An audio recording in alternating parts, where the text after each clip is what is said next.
We got another emotional appeal from Ukraine today after President Zelensky visited NATO. Now, we've shown you many times that every time a world leader or a celebrity visits Ukraine, we get these really highly polished, highly produced videos with like heartstring, emotive music in the background. Today was a big one because he met with all the world leaders of the West. Watch him showing up to NATO summit. And I kind of had this, I can't help myself but make Potter references. It felt like all the world leaders were surrounding him like he's Neville Longbottom, who just kind of put them over the House Cup because, they did not offer him full membership, but they allowed him in their club as sort of a junior varsity member. I'm going to play the first part of it. It's about 1.5 minutes, and then I'm going to go ahead and talk over it because you don't hear any words until the end. So watch it, and then let's just keep in mind as we watch it, what are we being asked to feel about it with this music?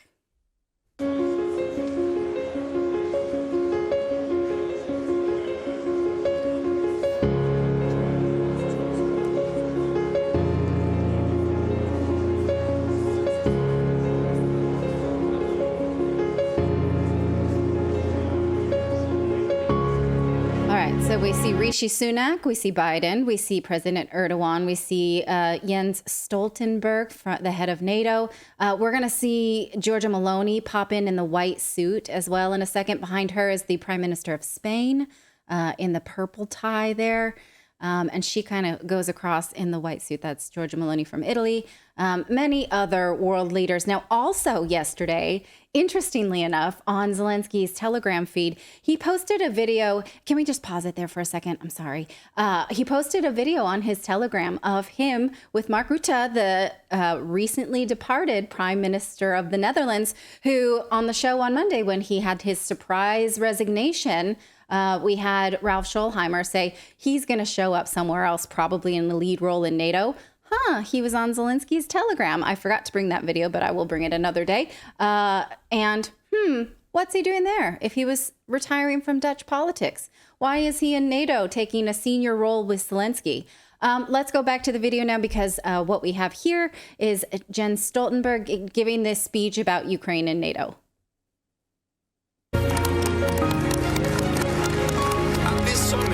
We have reaffirmed that Ukraine will become a member of the alliance, and we have made decisions to bring Ukraine closer to NATO. Today we meet as equals, and I look forward to the day we meet as allies.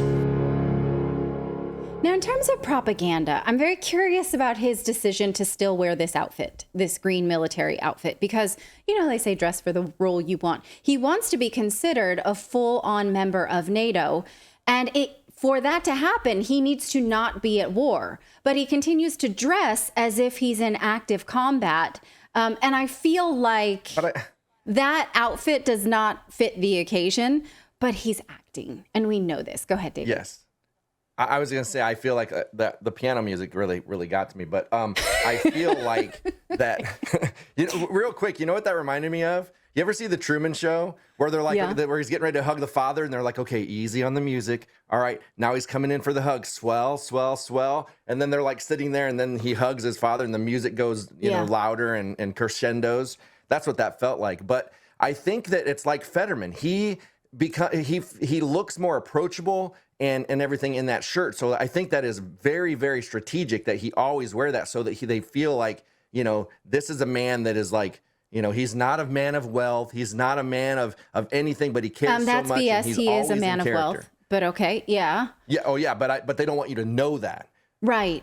But what's hinging around their application is that you're currently at war. We can't have someone that's currently at war as we progress through this because that means the rest of us are at war. But he still insists on dressing like he's at war, even though we know he's not at war. He's leading his people into war, but not himself. And so this costuming is something that I find very perplexing. It's like when world leaders sort of march with their troops and that they never were in any kind of real battles.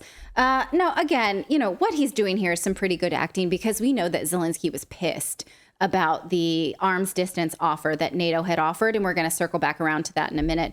But first, we want to check in on the counteroffensive in Ukraine and just how many lives it has cost and for what purpose. Now, when we started really tracking the counteroffensive with maps, we really, in earnest on this show, started to show you the maps regularly. The first map I have in my notes is June 1st, and it looked like this. Now, again, here's what we're looking at. The red parts here are controlled by Russian military. That's the Donbas. That is the area that the Ukrainian military has been attacking since 2014 after the Maidan coup.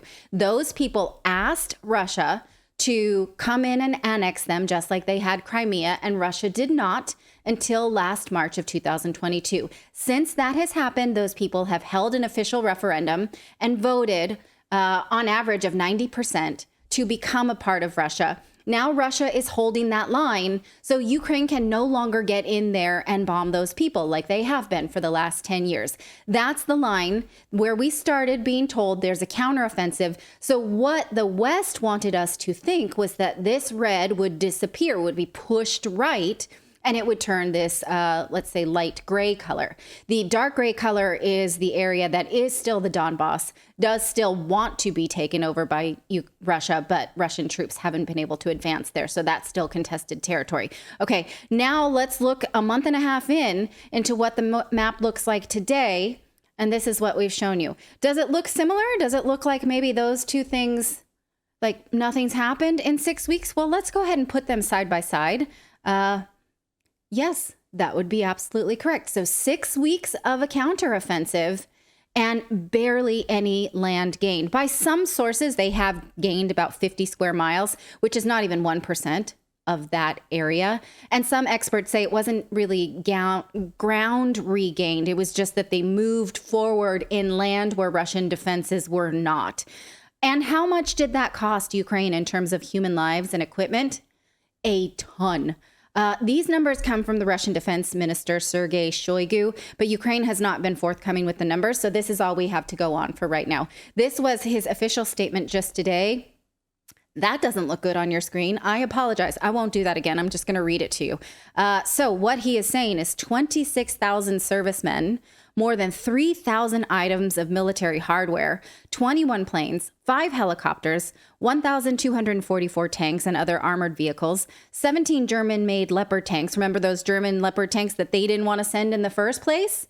And then did anyway? 17 of them blown to smithereens, 5 AMX tanks, produced by France, 12 U.S.-made Bradley infantry fighting vehicles, 91.4 special automotive equipment, 2 air defensive systems, 25 multiple launch rocket systems, 403 field artillery cannons, and mortars. That's a lot, Do you guys. think maybe is it 914 or 91.4 vehicles? I think Sorry. It's 914. It's 914, you're right. I'm sorry about that. I won't do that again. I just wanted to show you the official source. Good. I have to find a better way to graphically represent that to you. I'm sorry. Okay. Yes, that's a lot of gear. A lot, right? But what I'm mostly interested in, yes, it sucks if you're a taxpayer in a Western country that's spending your tax money to send those things just to be blown up, to make s'mores. The worst part of this here is the 26,000 servicemen. So if we consider that this has been a 6-week counteroffensive thus far, that's an average of about 4,300 deaths per week, with virtually no territory recovered. What are those lives worth, I ask you? Is it the ego of Westerners that will not allow this war to go to peace talks? Because that's absolutely shameful. Lives for egos. It's no wonder why Western countries don't want to join this war, but it is a wonder why they seem to continue to support it. Again, I think it's worth noting that this is Russia holding the line so that the civilians who live there will no longer be attacked. Those people asked Russia to defend them from attacks starting in 2014, and Russia did not until just last year. So if you are supporting Ukraine in this war, you are for if you say, well, if Russia just goes home, leaves that territory, then you're for these people to continue to be attacked by Ukraine. And it also just shows you that this is a money laundering scheme at the end of the day, because those things have been paid for by all these countries, and we know that it doesn't cost as much as they charge the government for those tanks, those weapons, and all that stuff. It's sent over knowing that it's going to be destroyed, and they're going to have to make more, which means more money for the contractor. So it's just a circle of money, and they don't care about those people's lives. They're going to lose. We send over, $10 billion worth of equipment. We lose some lives, but we replenish it, and act like we're on board with it. I mean, it just like at the end of the day, it's like the perfect money laundering system for the war contractors. Yeah, you're absolutely right. The equipment tree, it's a racket. We know that. But the idea of other people's relatives being thrown at this line, when the argument is, no, there's no peace unless Russia gives that up. Well, then if Russia gives that up, those civilians there in the Donbas will go back to being terrorized by the Ukrainian military, which we know they have been doing since 2014. If we say, oh, no, they need to keep continuing to attack Russia holding this line, then you're throwing innocent lives at this line in order to hopefully break it so that innocent lives on the inside can get hurt. That's ludicrous and it's stupid. And you only buy that if you're buying war propaganda. Some will say oh, but we can't let Russia have this territory. That's not up to you unless you're a voter in that region. If you get to decide who holds those borders, then the people in those regions should vote in your territory. How about that? And let's recall that again, the Western media knew that look at the date on this article is 2014, I believe, or 2016, 2014. Yeah, 2014. Yes, thank you. Saying that, I'm really killing it with my graphics today, that when Russia annexed Crimea, the people in the Donbas hoped they would be next. They waited in a long line. Now, tomorrow we're going to have a segment with journalist Mike Jones, who visits the Donbas regularly and also Crimea. And he's going to tell us just how dispiriting this is for Ukrainian soldiers. We've seen many instances of them just surrendering to Russia in absolute terror and fear. Here is just one example that was shared this week. This is Russian soldiers. What they're doing right now is dropping flyers, instructing these soldiers that if you peacefully surrender, we will take care of you. And that is happening. Now, this is subtitled. I'm not going to read it to you, but if you're not watching, you'll just have to go back around to it later. But watch this, these Ukrainian troops radioing in according to the instructions on the flyers. Да, снимаю. Не разобрал, повтори, кто вы, где вы находитесь. Я командир отделения. Мы со 128-й бригады. Вы на нас скидывали листовки с этой частотой. Нас 8 человек. Находимся в лесополосе, в серой зоне. Отправили закрепиться и ждать подхода других. Другую группу накрыли на подходе. Они не прошли. Вы тоже накрыли. У нас 5 трехсотых, 2 тяжелых. Вы нас откроете артой, мы тут зажаты, мы не хотим воевать, мы сдаемся, прием. Где, в какой посадке вы находитесь? Прием. Я не знаю, как объяснить. Мы вышли через позиции другой роты, я не знаю, там 2 машины сгоревшие. Перед ними как бы лесополоса начинается в вашем направлении. Прошли чуть за середину, наверное. По нам минометы работали, 20 хвилин назад, прием. Okay, so we can end it there. It keeps going on. And what they're doing is giving away their position so that they can come and rescue them. So this is Ukrainian soldiers speaking on their radio into Russian soldiers, according to the instructions that they saw in the flyers, asking them to be saved. These are not hard to find if you look for them, but the Western media will not show them to you time after time after time because they're scared. And they know that they are not trained for battle up against the behemoth that is the Russian military. And they also know that Russia is going to hold this line for as long as they can. Again, I see comments in the chat like, Russia should end this war. They continue to offer peace talks, which the West continues to rebuff. And now Zelenskyy has put forth this total crap line about we'll go to peace talks when we can have Crimea back. Crimea absolutely didn't want you. They were preparing for independence, to fight for their independence after the Maidan coup with shovels. That's how much they didn't want to be a part of Ukraine. So that's a non-negotiable. Russia is not going to hand that back. If anything, Russia would agree to Crimea's independence before they would agree to allow those people to go into the horrible fate that the Donbas has suffered for the last 10 years. So that's just a line. That's just a crap line to prevent peace talks. And now, because the West has decided to use cluster ammunition, Russia is saying, we will too then, if that's what you really want. Here is today, Russian Minister Sergei Shoigu warning that if the U.S. uses cluster munitions, Russia will have to do that too. This means that the West is bringing more destruction upon these soldiers by raising the stakes that are already too high in human lives. You know, I just want to point out that if it wasn't for independent journalists like this channel, like many independent journalists pointing out the fact that the U.S. is sending cluster bombs, the West would not even know. The majority of people would not know that was happening. And then when Russia used them in counter to us using them that they wouldn't know here, then we would be like, oh, Russia's using cluster bombs. That's a war crime. We got to go in. You know what I mean? It's like fortunately that there are independent journalists out here that can catch that narrative before it gets used as propaganda to want people to go in. They'll still use it. They'll still say Russia used cluster bombs first or something like that, I'm sure. But I don't think they should secretly send that stuff. No, they shouldn't. No, and they don't want to. I don't think this. If you do this, we're going to have to do it too. I don't think that's an argument that I accept. Two wrongs don't make a right, and two war crimes definitely don't make a right.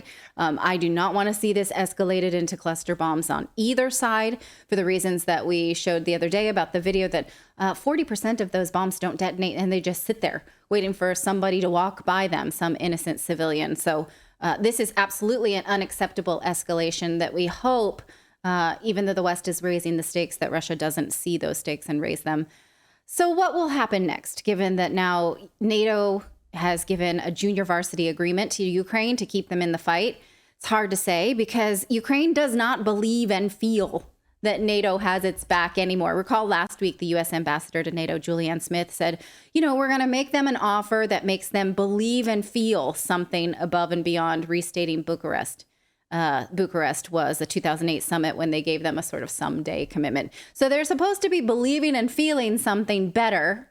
They don't, though, according to President Zelensky's Telegram channel. I was not able to give you a graphical representation of this in English, so I'm just going to give you the screenshot and tell you what it said, according to my translator. He, on his way to this NATO summit, saying, Ukraine deserves respect, and NATO is not putting any respect on his name. He put on a good show today, but he still was pretty pissed off about it, saying that this is unprecedented and absurd are the words that he used. But it seemed to be sufficient enough to allow both sides to save face so that he can keep showing up for the cameras and doing what the West wants him to do, which is looking like a war hero and selling this war to you. But how much longer can the media sell this war for Western governments? I thought I'd end with this segment, which is sort of making the rounds on social media. This is Roseanne Barr, who is a Jew with Ukrainian heritage, and she's speaking out about the war on Piers Morgan this week. And watch how he really does not want to get into it, and is kind of shocked that he invited someone. He invited her on to talk about free speech and comedy and freedom of expression. And you can tell, he was not prepared to be challenged on the media's narrative about Ukraine. Now, I'm going to warn you because I do get notes sometimes about language. I am watching my language. I am trying to. Roseanne Barr does not. So if you don't want to hear some strong language, you can mute for about, how long is this video? About 3 minutes and 3 seconds. Here you go. You've been warned. I look at the sort of apoplexy that people bring to jokes, to humor, to sarcasm, to irony, all these things. And I really despair. The very essence of comedy, for example, is being expunged from human life. Yes, it is. Well, you should despair, Piers, and so should anybody who has a brain or, any humanity whatsoever, or any connection to any other human beings on earth. They should despair, too. I say that they are weaponizing stupidity, and people have sunk to such a level that they can't handle satire, because satire is when you take two disparate subjects and bring them together to defamiliarize reality, such as a poet does with words. Defamiliarize reality. And they cannot hold two disparate ideas in their head at the same time because they're fed bullshit 24/7 over the media. And I'm about to go crazy sitting here on the earphone hearing the stuff you all are saying about the Ukraine. I'm about to have a heart attack, but I'm not even going to go into it.